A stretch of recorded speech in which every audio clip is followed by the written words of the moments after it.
नमस्कार। लक्ष्मी नारायण ज्योतिष केंद्र में आप सभी का स्वागत। मैं आचार्य पी शुक्ला।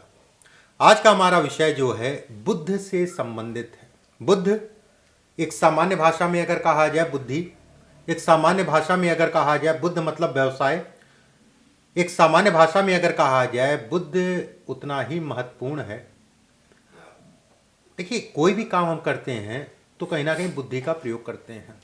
और बुद्ध को ज्योतिष शास्त्र में अगर कहा गया है राजकुमार। राजकुमार ना इसके साथ ना उसके साथ, राजकुमार को सब प्रेम करते हैं, चाहे कोई भी ग्रह हो। और राजकुमार जहाँ पर भी जाते हैं, जिन लोगों के साथ रहते हैं उस तरीके के प्रभाव डालते हैं। मतलब हमारी बुद्धि, अच्छे लोगों के साथ रहेंगे अच्छा प्रभाव पड़ेगा, गलत लोगों के साथ रहेंगे गलत प्रभाव पड़ेगा। बुद्ध से संबंधित कुछ चीज़ें मैं आपको बताऊंगा कि बुद्ध की उंगली या बुद्ध पे रेखाओं का क्या मतलब होता है। जिन लोगों का बुद्ध खराब होता है, कहीं ना कहीं दोष मैं कहूँगा इसको, बुद्ध अगर खराब होगा ऐसे लोग दूसरे को नहीं बोलने देते हैं, अपना ही बोलते रहेंगे। दो लोग बात कर रहे हैं उसमें जो है टप से बोल देंगे और वहीं खराब हो जाएगा। ऐसे लोगों को लोग इग्नोर करते हैं बुद्ध खराब होगा तो। वाणी दोष भी कहा जाता है अगर बुद्ध खराब होगा तो। ऐसे लोगों का अगर कहा जाए बुद्ध अच्छा भी है मान लीजिए तो भी कद थोड़ा सा छोटा रहता है। अगर बुद्ध प्रभावित उसका शरीर है तो, अगर बुद्ध खराब है तो व्यवसाय व्यक्ति का नहीं जम पाता है। अगर बुद्ध खराब है तो काम बदलते बदलते व्यक्ति जो है तंग हो जाता है, लेकिन काम सेट नहीं हो पाता।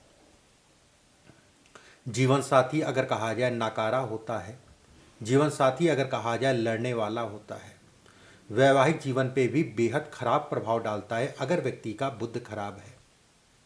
बुद्ध खराब होगा तो खुद के साथ में पूरा घर अस्त व्यस्त रहेगा।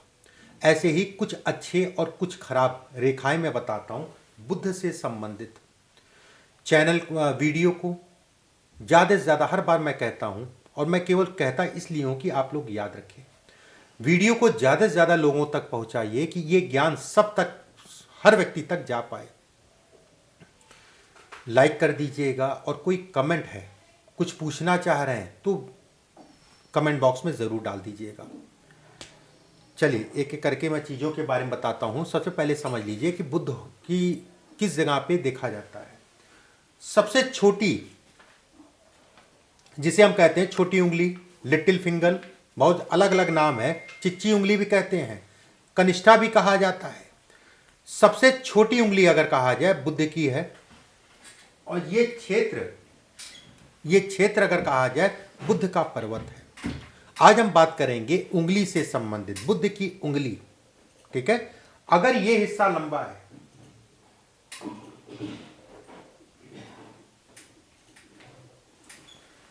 ये हिस्सा लंबा है, इन दोनों से अच्छा खासा लंबा है। ठीक है, अगर ये हिस्सा लंबा है तो ऐसे में कहा जाएगा व्यक्ति गुप्त विचार वाला होगा, अपनी बातें जल्दी शेयर नहीं करेगा और ऐसे लोगों को शेयर करनी भी नहीं चाहिए। अगर ये हिस्सा लंबा है तो व्यक्ति कहा जाएगा धैर्यवान है, आराम से धैर्य से चीज़ों को लेके चलता है। छोटा होने, अगर ये हिस्सा छोटा है, अपनी बातों के आगे किसी की बात मानेगा नहीं। कहते नहीं है कि वो तो कुछ मानते ही नहीं है, वो अपने आप को क्या समझते, मुझे कुछ नहीं समझ में आ रहा, और उनके कारण पूरे परिवार का नुकसान हो रहा है या परिवार पूरा जो है सफ़र कर रहा है। अगर ये हिस्सा अगर छोटा है, अन्य के मुकाबले हिस्सा छोटा है, ऐसे व्यक्ति किसी की बात नहीं मानते हैं।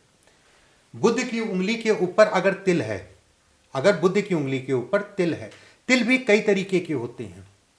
लाल तिल होता है, काला तिल होता है, ज़्यादातर तो काला ही पाया जाता है। लाल तिल होता है, काला तिल होता है, भूरा तिल होता है, कुछ लोगों के हरे तिल भी होते हैं, कम होते हैं, होता है।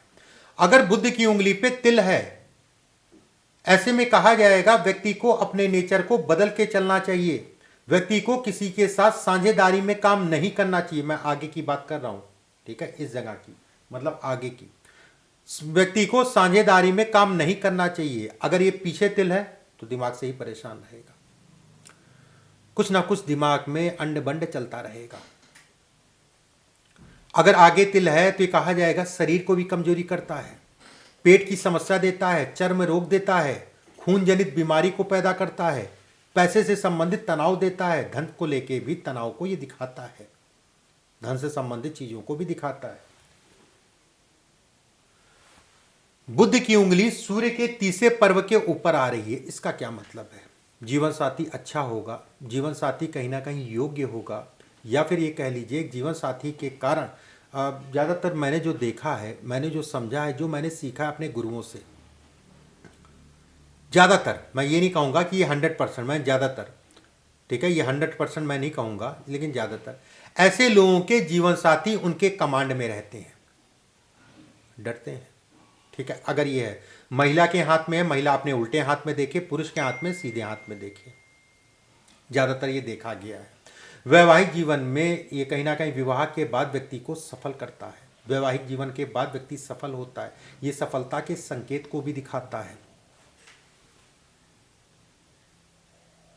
अगर 2 से 3 रेखाएं खड़ी हो रही हैं लंबी लंबी, संतान को लेके तनाव को दिखाता है, संतान लेट हो या संतान को लेके कोई ना कोई तनाव हो, ये इसको भी इंगित करता है। पारिवारिक कलह को भी दिखाता है। जितनी रेखा साफ होगी उतना ही तनाव ये बढ़ेगा, उतना ही तनाव बढ़ाता है।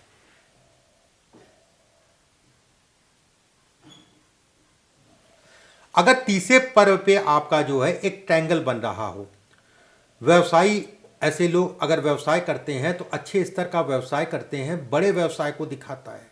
इच्छाओं के अनुसार व्यक्ति का जीवन यापन होता है, सभी प्रकार के भौतिक सुखों को दिखाता है। अधिकारियों से, नेताओं से, सरकारी तंत्र से ऐसे लोग जुड़े ना जुड़े वो एक अलग हो गया, उनसे लाभ लेते हैं। जुड़ भी जाएंगे, उसमें कोई दो राय नहीं। व्यक्ति अगर नहीं जुड़ता है तो भी कहीं ना कहीं व्यक्ति को लाभ मिलता है। राजनीति के लिए बेहद अच्छा है, पॉलिटिक्स से संबंधित चीज़ों के लिए बेहद अच्छा कहा जाता है इसको।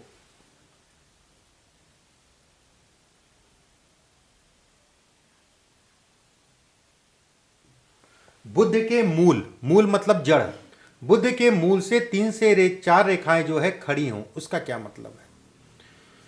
इसका मतलब ये है कि दोस्त बहुत होंगे, मित्र यार बहुत होंगे, दोस्ती लंबी भी चलेगी, ये भी इसको दिखाता है, पटेगी भी खूब। कहीं ना कहीं व्यक्ति जो है उत्साही होते हैं, ऐसे लोग खुश तो रहते हैं, दूसरों को भी खुश करते रहते हैं। एक चीज़ और मैं यहाँ पर कहना चाहूँगा, वीडियो को ज़्यादा से ज़्यादा शेयर ज़रूर कर दीजिएगा। जितना शेयर करेंगे उतना लोगों तक पहुँचेगा। कम से कम हमारी संस्कृति, हमारा धर्म क्या चलता था, क्या है, जैसे बहुत सारे लोग नहीं मानते हैं, मैं उनसे ये कहूँगा कि आप माने ना माने, ये आपका वो है, ठीक है। जो रेखाएं मैं दिखाता हूँ और जिसके ऊपर बीतती है, चाहे अच्छा हो चाहे खराब हो, वो उसको मानता है। और जो लोग इसका व्यवसाय करते हैं या सीखना चाह रहे हैं या शौकिया सीखना चाह रहे हैं, उनके लिए फ़ायदेमंद है। तो इसको ज़्यादा से ज़्यादा जो है शेयर कर दीजिएगा। फॉलो का बटन दबा लीजिएगा, फॉलो का बटन दबा लीजिएगा कि मेरे द्वारा भेजी गई वीडियो आपके पास समय के अनुसार पहुँच जाए। अगले वीडियो में फिर आप सभी से मुलाकात होगी। परमात्मा आप सभी को खुश रखे, स्वस्थ रखे, मुस्कुराते रहिए। अभी के लिए बस इतना ही। नमस्कार।